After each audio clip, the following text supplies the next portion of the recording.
You always figure it could never happen to you. And then one day it does, and you have to punch out. The first part is easy. You've hardly even time to think about it. Pull ejection, and the next thing you know, you're floating down, and everything is working just like they said it would. And don't forget, open the safety clips on the canopy release. And you'd better believe, keep your hands off the release rings till you're in the water. I remember somewhere on the ride, looking down and thinking, that's a mighty big ocean to go swimming in.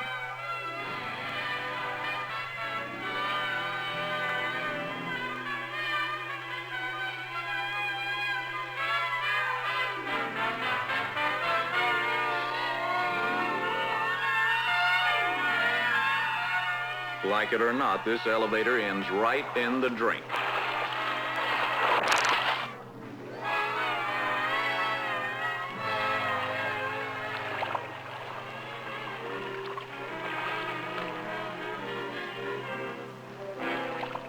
A one-man raft may not be a yacht, but it looks pretty good along about then. I even remembered to close the sharp canopy clips so as not to puncture it.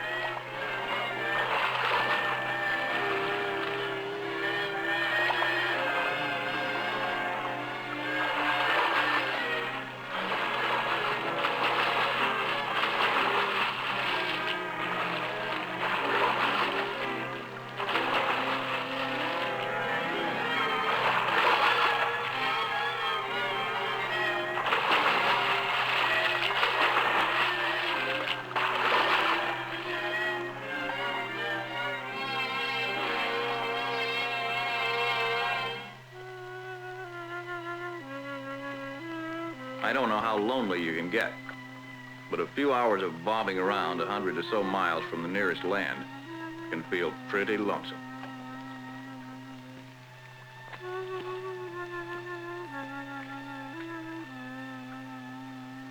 I remember thinking all this wasn't really happening.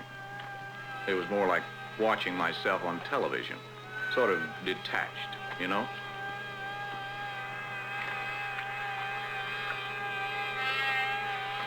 Funny thing about the mind, it plays tricks on you at a time like that. I couldn't seem to think straight, so I took it slow and easy, thinking things out before I'd move. You need a lot of rest and to keep your mind active. I remember reciting all I could remember they ever said about survival. Some of it was a blank, but man, did I ever try to do things right. There wasn't a piece of gear I didn't have tied down.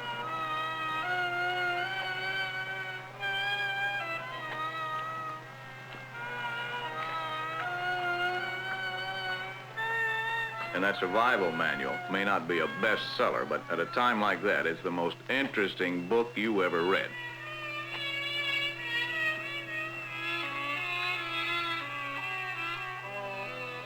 You talk to guys who've splashed down, and they'll admit it's an emotional experience.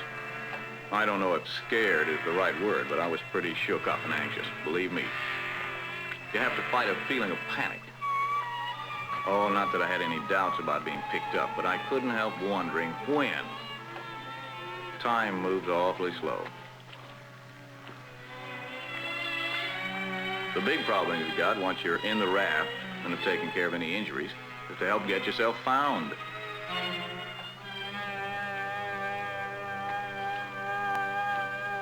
Like I said, it's a big ocean.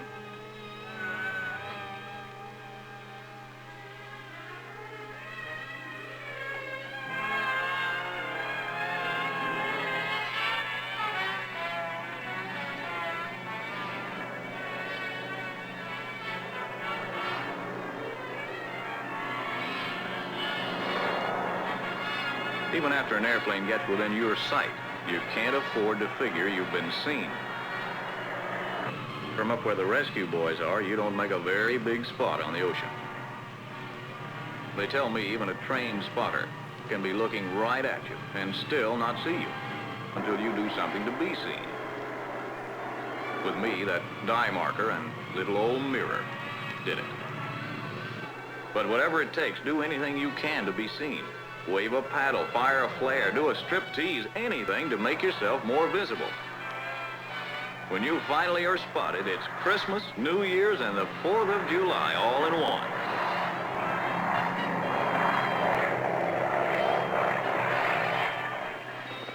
In my case, they sent a chopper.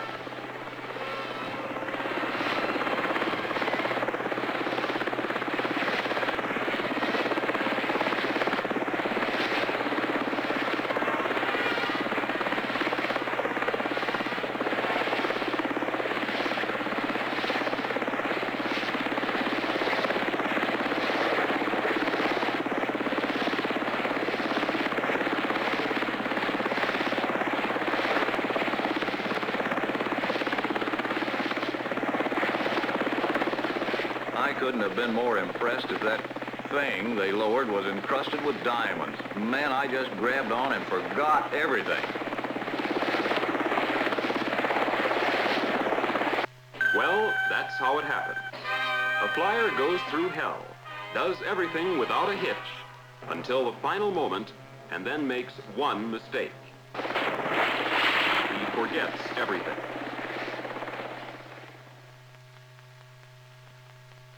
The purpose of this film is to acquaint you with some of the principal methods that you might use to assist in your own recovery. We are particularly concerned with that most critical time of all, the time between positive sighting and actual recovery. What you remember in those few precious minutes may be the difference between life and death. Understandably, the circumstances for recovery are diverse.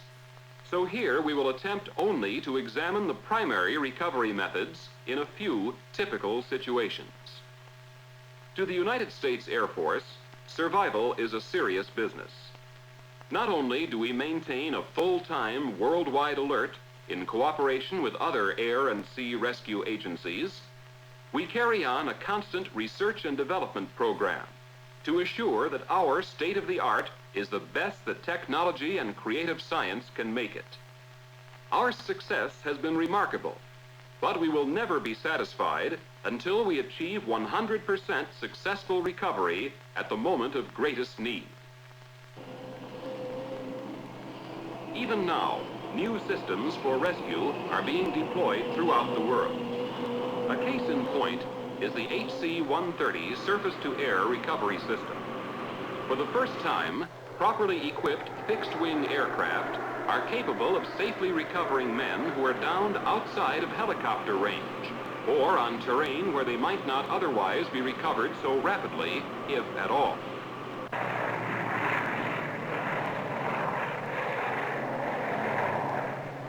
The kit is paradropped from low altitude, and the potential survivor, if he is able, recovers it and sets up the equipment.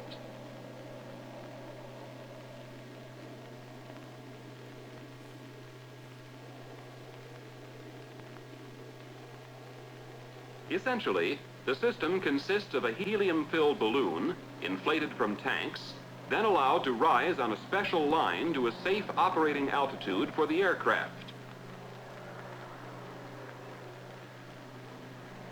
Wearing a special harness suit, the man fastens himself to the balloon line and sits with his back to the wind in the position for pickup.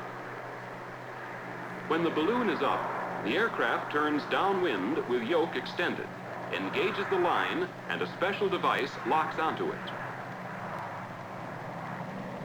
The balloon is automatically set free, and the survivor begins rising smoothly because of the flexibility of the line and its geometry. The man is towed to a safe altitude, and the lift line is hooked and engaged in a winch so that he may be pulled into the aircraft.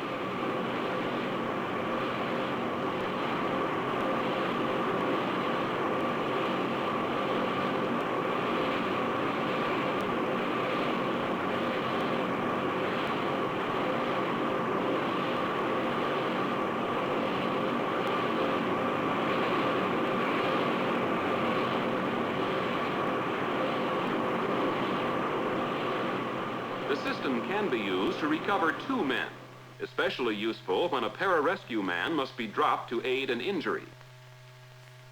Like all life-saving systems, this one depends, too, on the users following the instructions provided.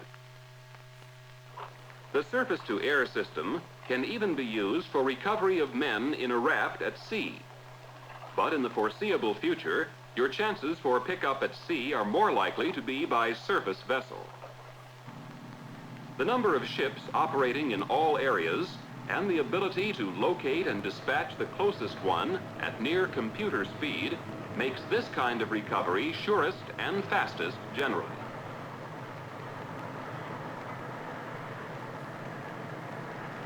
Almost any kind of vessel may come to your rescue. It is best to let them come to you once you know they have you sighted. Paddling or swimming toward them unnecessarily could overtax your reserve energy at a time when you may need it most. If sea conditions permit, the surface vessel will probably put a small craft over the side to pick you up. This may seem to add to the recovery time, but it is done for your benefit and safety.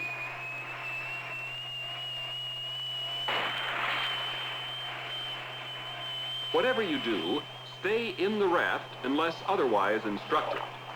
You are considerably safer there than in the water, particularly in shark-infested areas. Do disengage any gear tied to you except your life preserver. If you should happen to fall into the water, you will need it again. As soon as the men are within earshot, inform them of your condition if you have not previously done so by voice radio. Of course, if you are being picked up by foreign nationals, you might have to signal any injury by sign language.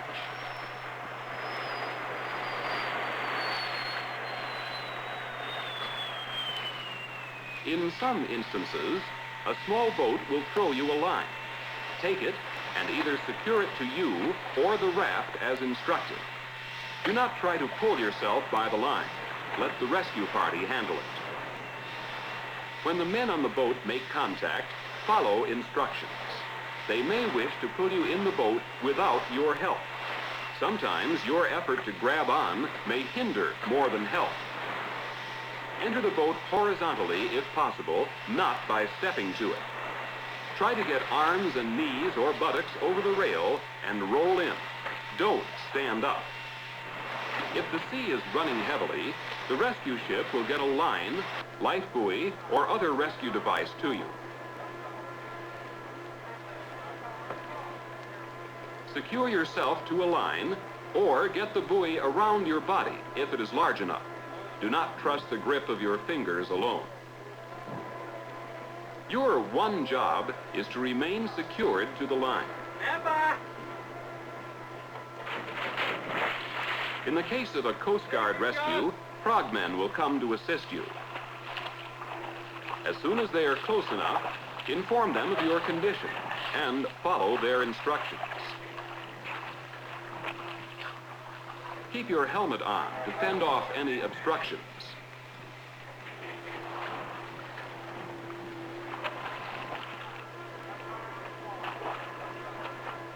On occasion, the rescue vessel will be able to get a ladder over the side to you. The trick here is to get on the ladder safely. Even a moderate sea makes this task difficult because ship and raft may be moving differently with the swells. Time your move to grab the ladder when you and the raft are just about to reach the crest of a swell, so that you are changing at the highest point of the action. Do not take hold of anything but parts of the ladder.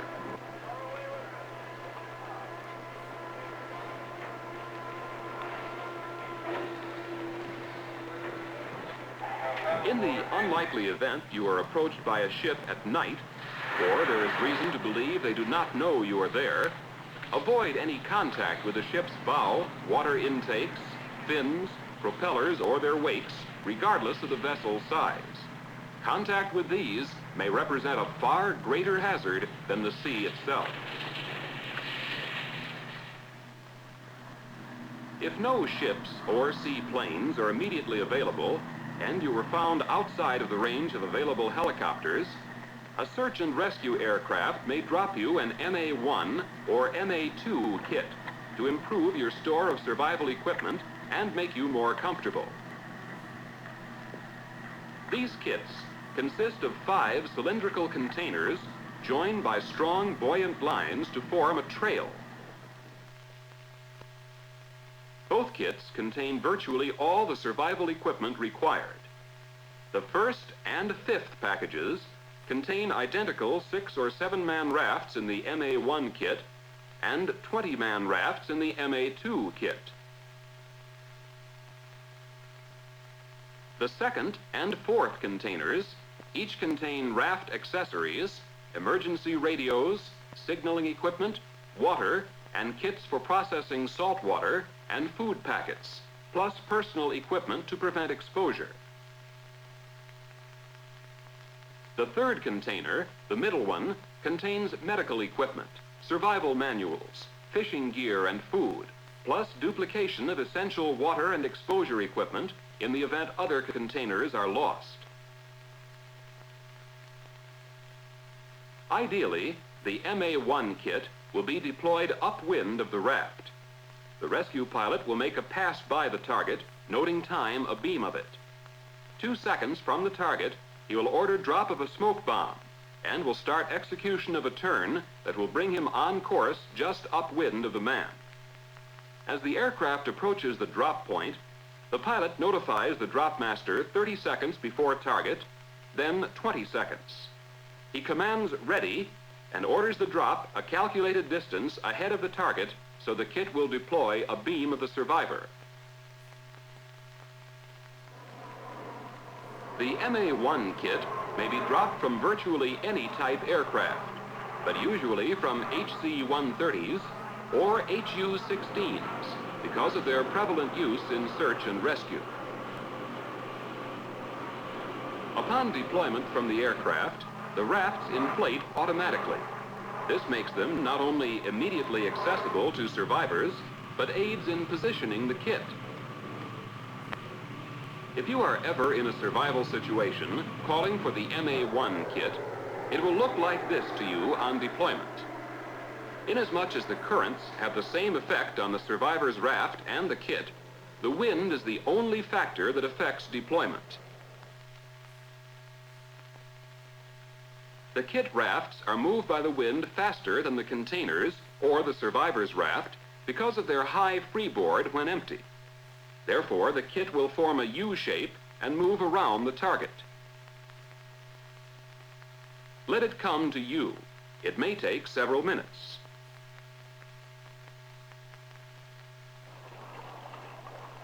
When the kit has approached to within 25 feet, pull up your sea anchor and maneuver to intercept the nearest package.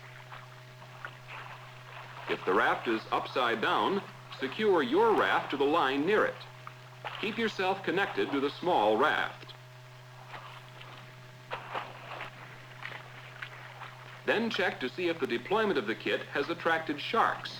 If so, do not enter the water. Wait until there are none in sight.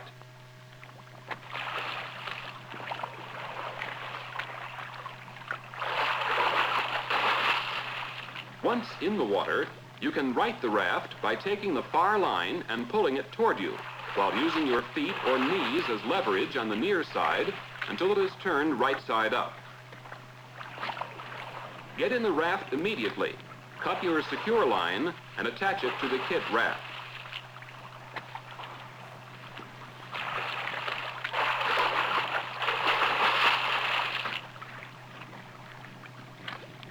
Now you can bring the other packages on board.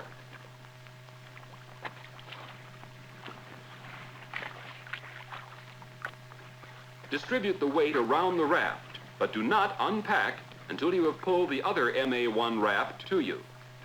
It may seem that you do not need the other raft, but it will help increase your stability, provide a backup, and make a far easier target for the recovery aircraft or ship.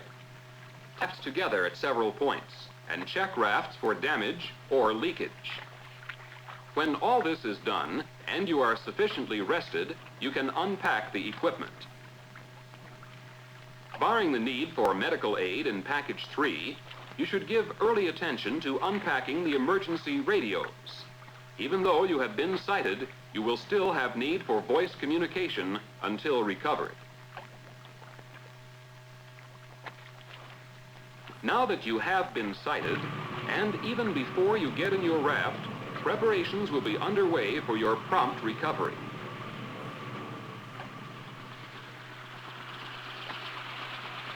Be alert for the approach of the recovery craft and signal them to assist in relocating you.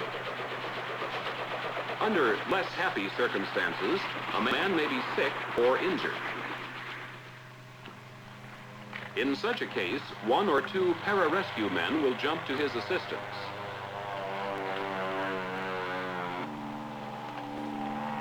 Obviously, it is impossible to determine a man's condition from the rescue aircraft. That is why it is so important for a survivor to report any injuries while he still can. In this situation, the aircraft would maintain constant surveillance for any visible sign while drop preparations are made.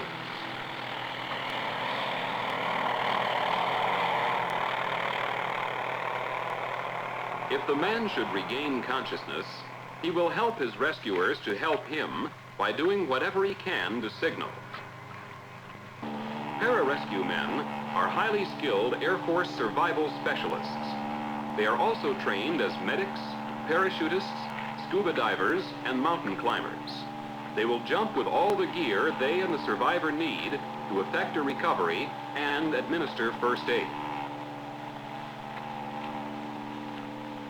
Heading into the wind, the airplane will drop a spotter chute directly over the downed man to calculate drift, and the man will jump at the drift point to bring him as near the survivor as possible.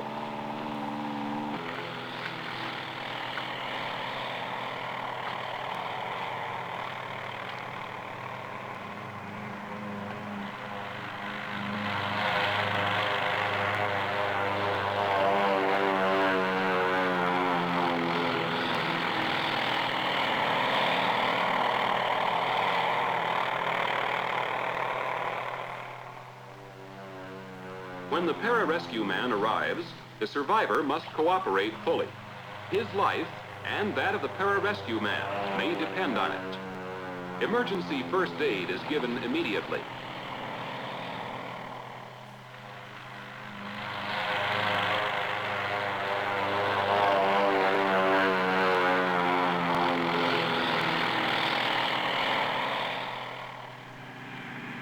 If sea conditions permit landing, they may be picked up by an HU-16, search and rescue version of the Albatross amphibian that saved so many pilots off Korea and Vietnam.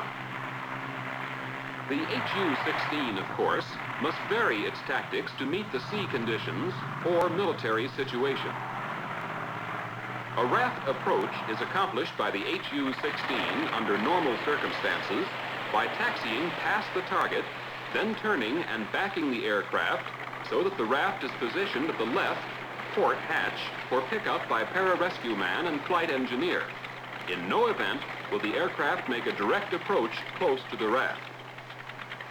The survivor and pararescue man should stay in the raft with the sea anchor out. They release the lines tying them to the raft, and the pilot should put on his helmet if possible.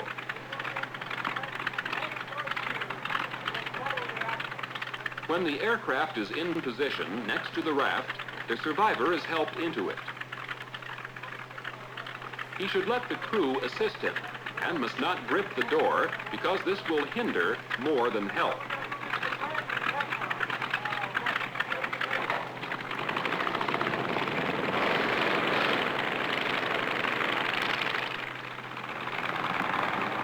The HU-16 has been used well many times under enemy fire.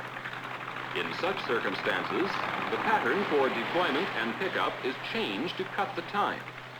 The rescue pilot cannot take time to back the aircraft, so will bring his pontoon directly at the survivor and turn abruptly, so the side of the pontoon is alongside the raft. If possible, a pararescue man will assist the pickup, swimming with a line attached to the survivor, and both are towed to the aircraft while a taxi's out of range and a safe takeoff.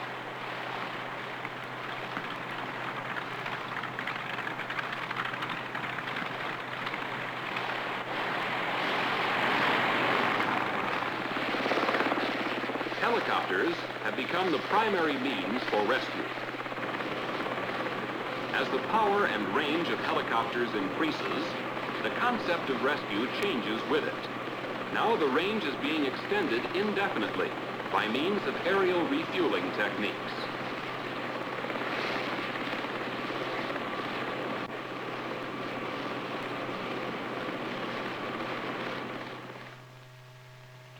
Oftentimes, the helicopter will land to effect the recovery.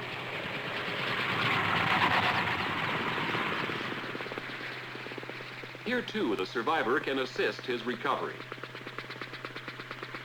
Help, if you can, by removing any obstructions which might damage the aircraft, and then communicating anything you can about landing conditions. Like fixed wings, helicopters must land into the wind, so indicate wind direction if possible. Follow instructions and clear the landing area by moving ahead of the helicopter so that the pilot can see you at all times. Do not try to direct the aircraft unless you are qualified or have been asked to do so. When the copter is down, always approach it as directed by the crew. Injuries can result from rotors or turbine exhaust.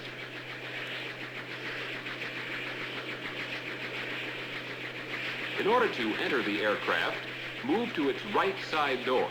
Stay close to the fuselage to avoid the rotors.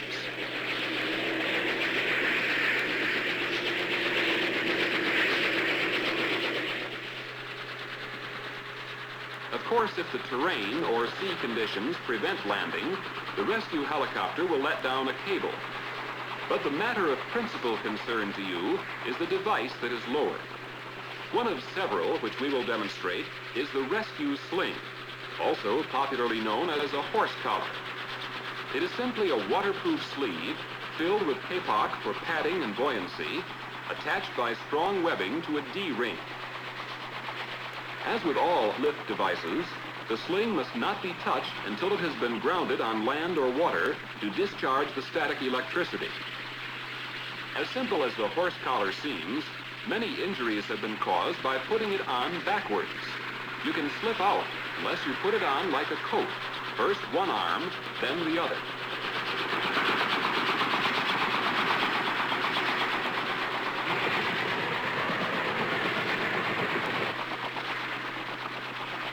When it is properly in place, you will have the D-ring ahead and above you with the sling well up in your armpits. Place your hands below the cable and D-ring. A good rule with any lift device is have your hands placed at a level below your eyes to avoid hand injuries from the hoist mechanism. Keep your hands locked in place until unlocked by crew member inside the aircraft. When you are at the door, unless already in position, you will be turned with your back to it. Learn to expect this. Hopefully you have kept and are wearing your hard hat.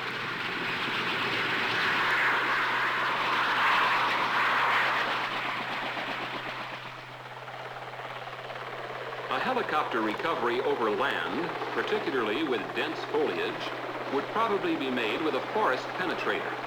As the name implies, this device is designed to go through dense foliage without fouling. Its projectile shape can make way through even interlocking dense growth.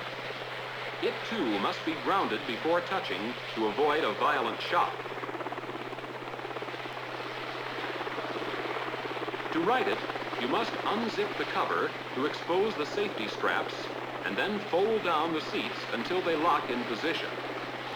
There are 3 seats for use with more than one rider, but fold down only as many seats as you use.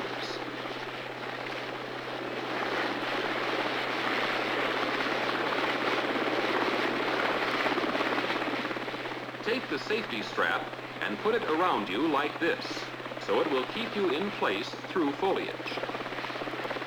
Straddle the seat close to the center shaft so that your weight is supported. Wear a helmet and make yourself as small a configuration as possible. Keep head down so that your face will not be torn by branches. Be sure you are completely ready before signaling.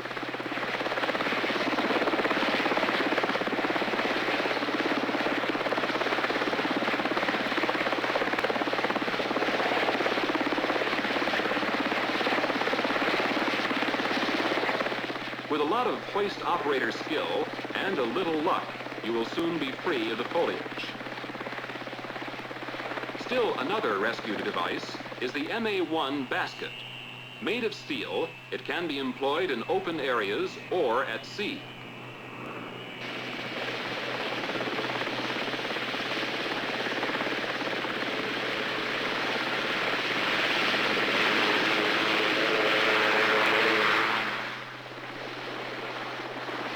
The trick to using the basket is to place your body properly in it. The basket can teeter and become almost vertical if unbalanced. So get in and sit as near the middle as possible. Then give thumbs up signal. You must stay in the basket in that position until you are well inside the aircraft.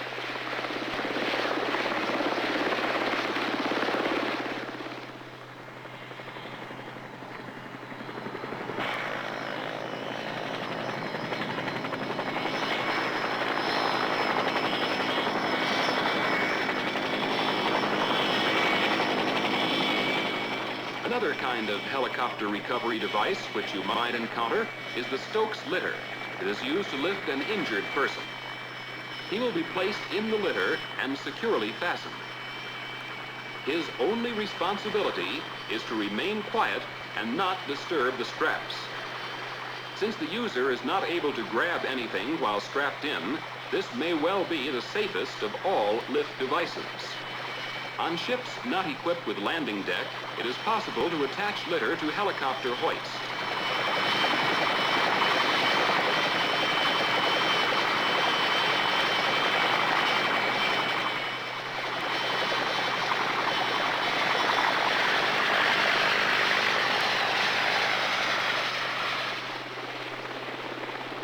What is possibly the most common helicopter lift device is the rescue seat, sometimes called a bell.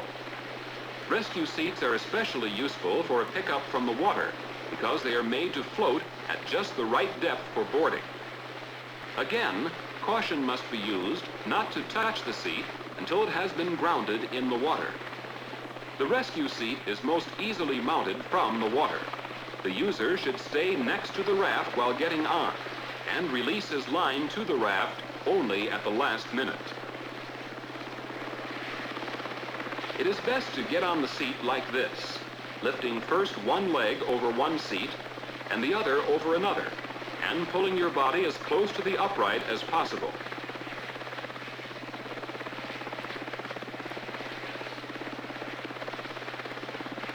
A final check is made to assure that the survivor is free of all lines, and then signals to go up.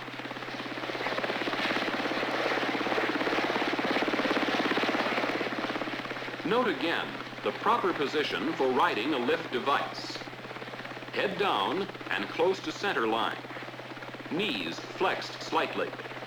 Arms locked around the upright. And hands placed below eye level. This position should be maintained all the way up and inside the helicopter. Any other method of riding may end in an accident.